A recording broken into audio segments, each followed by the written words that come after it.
Yeah, well, thank you very much. So, my personal leadership ethos: be the weight behind the spear. Yeah, as a military commander, as an author, it's the title of my first book, and that "be the weight behind the spear" is just about people engaging in their community and building up our future leaders.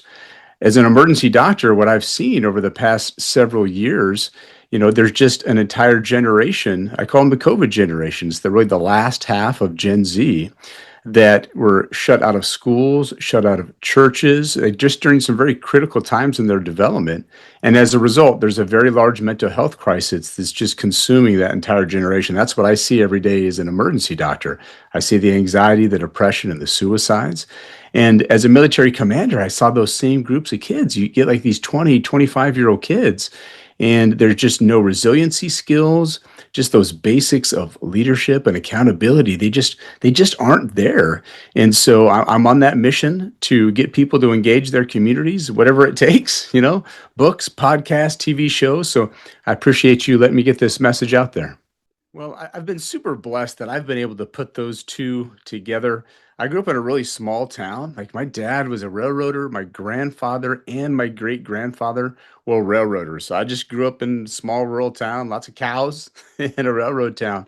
And I just could not be contained. I was always kind of an adrenaline junkie. And so I found emergency medicine where it's always high pressure situations, like literally life and death decisions, uh, on a daily basis, if not like every hour or by the minute.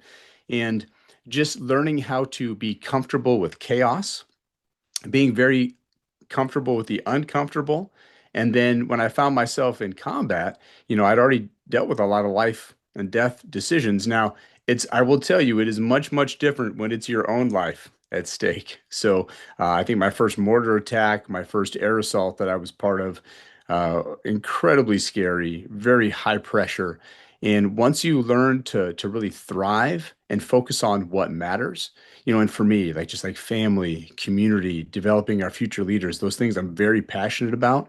When you have something that you believe in, like nothing can deter you. So whether it's gunshots, mortars, snipers, craziness in the emergency department, I've just been able and just been very fortunate and been given gifts to thrive in high pressure situations.